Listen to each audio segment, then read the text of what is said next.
Исәнмесез, эфирда яңалыклар чыгарылышы, студияда Лилия Гатина, алга таба кайбер темалар турында кыскача. Шәһәрдә корны җыештырсалар да, әле эшләр күп, чаллы юлларында хәлләр ничек? Чаллы халкы азык-төлек киштәләренең бушап калуына зарлана, бу ни белән бәйле? Йор Чаллыга гастрольләр белән Камал театры килә, шоулар нинди спектакльләр карый алачак?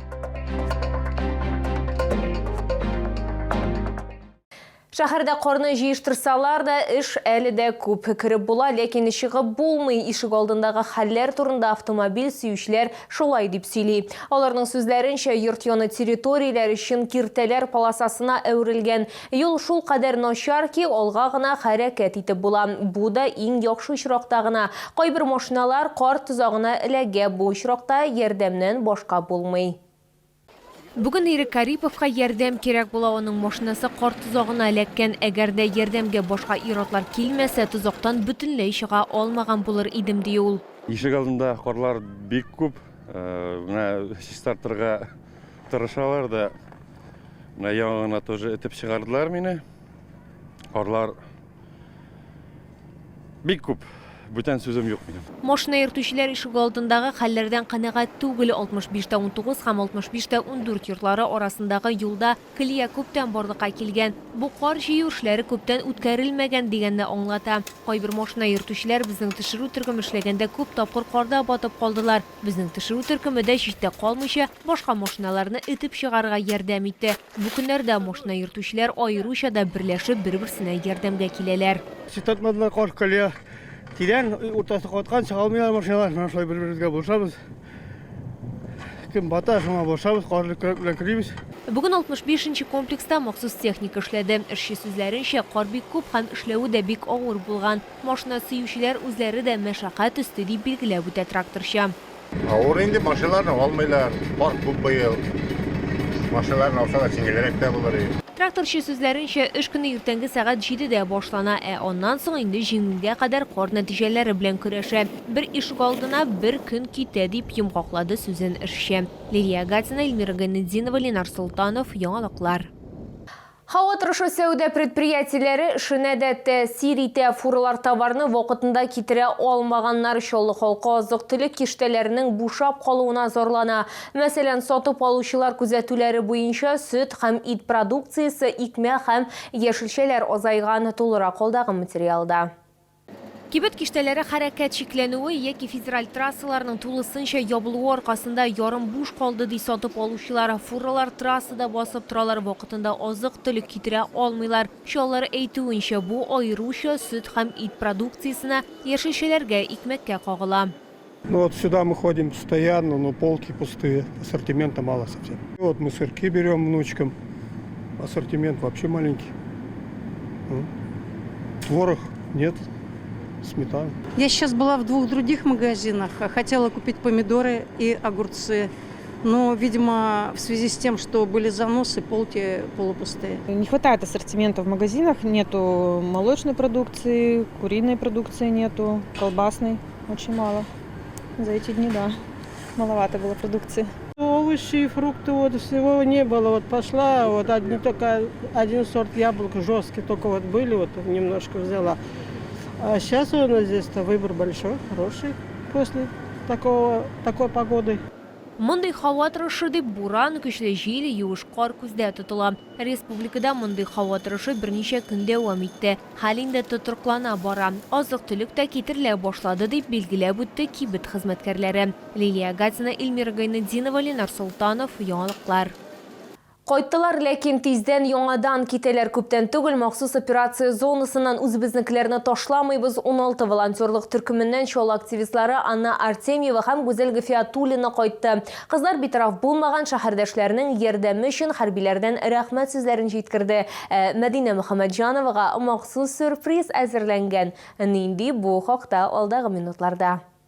Үзебезнекеләрне ташламыйбыз. 16 волонтерлык төркеменнән Анна Артемьева һәм Гүзәл Гыфиятуллина хәрби операция зонасына алышушы көннәрдә шәһәргә кайттылар. Алгы сызыкка бу аларның беренче генә баруы түгел. Батыр кызлар сугышчыларны күрү һәм гуманитар ярдәмне тапшыру өчен шәхсән үзләре бара.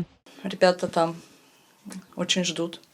Для них это не просто гуманитарка, это тепло от дома, это частичка родного края. Мальчишки у нас там молодцы, они все возмужали, они все совершенно другие, это воины, это наши защитники. Спасибо огромное всей нашей республике, в первую очередь набережным Челнам. Мы действительно мощь, и вместе мы со всем справимся. Үзебезнекеләрне ташламыйбыз 16 волонтерлык төркеме сугышчыларга ярдәм итүне беренчеләрдән булып башлаучыларның берсе. Волонтерлар чираттагы баруда аларга азык-төлек, медикаментлар, техник һәм махсус чаралар, җайланмалар тапшырган һәм әлбәттә шулларның мәхәббәтен җиткергән. Анна Артемьева һәм Гүзәл Гафиятуллина чираттагы сәфәрдән хәрбиләрдән кире элемтә белән кайткан. Сугышчылар барлык битараф булмаган шоуларга, шулай ук 39-нчы комплексны үз идарә рәисе Мәдинә Мөхәммәтҗановага рәхмәт белдергәннәр. Мы всех уже накормили чак-чаком ваши. Это же не просто чак-чак, это тепло родного дома. Мәдинә Мөхәммәтҗанова махсус операция башлану белән сугышчыларга ярдәм итә башлый. 39-нчы комплекста яшәүчеләр белән гуманитар ярдәм җыюдан тыш, ул сугышчыларга өй җылысын җиткерү өчен махсус рәвештә татар милли ризыгы чәк-чәк тә әзерли. Чаллылы барлыгы 100 килограммнан артык татлы ризык җибәргән. Мен даже шундай хисләр кичерәм, даже елап җибәрдем, минем күңелем тулды.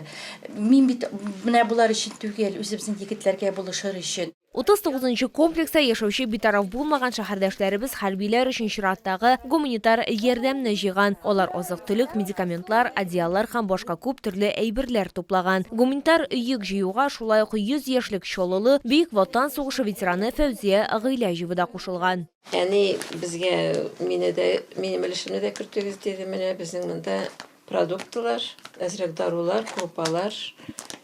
Мине калдырмагыз диде.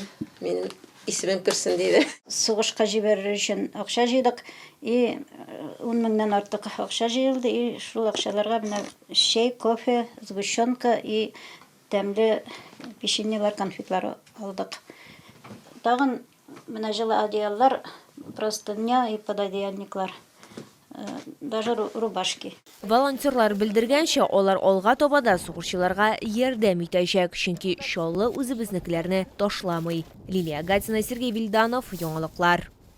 Аларны яраталар һәм көтәләр. Февраль уртасында Чаллыга гастрольләр белән Камал театры киләчәк. Башка артистлары бер юлы 3 премьера тәкъдим итәчәк. Аларның берсе Рөстәм Галимуллинның көзге кайтаваз комедиясен Чаллы халкы Аяз Гыйләҗев исемендәге Татар драма театры сәхнәсендә күрә алачак.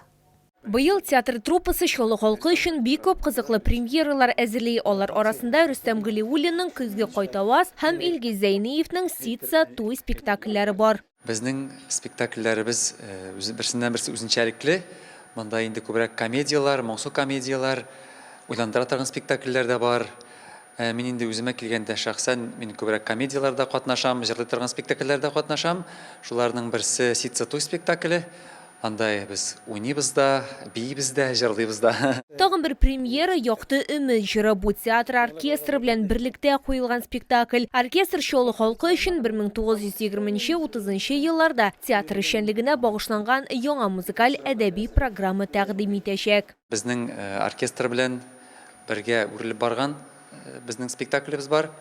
Анда без үзебезнең композиторлар турында, шәхесләребез турында тулы мәгълүмат бирәбез тамашачыга, ничек нәрсә булган, ни тарих булган, бу җыр ничек барлыкка килгән, һәм шушы информация белән инде мәгълүмат белән шул җырларны да җырлап күрсәтәбез. Шоулар яраткан спектакльләрендә күрә алачак, мәсәлән, көл һәм сынаулы кишләр. Камал театрының баш администраторы сүзләренчә, алар Чаллыны бик сагынган. Герекевләре ул легендарный спектакль безнең, всегда аншлаговый спектакль. Өйләнәм дигән спектакль булачак, комедия тоже. Бик шәп спектакльләр. Көтеп калабыз сезне спектакльләргә. Рәхим итегез. Спектакльләрне энергетик мәдәният йортында һәм Аяз Гыйләҗев исемендәге Чаллы татар драма театрында күрергә мөмкин булачак. Лилия Гатина, Сергей Вильданов, яңалыклар. Бу сезгә җиткерәсе соңгы мәгълүматыбыз иде. Мин Лилия Гатина, сезнең белән сау булашам, исән-имин булыгыз.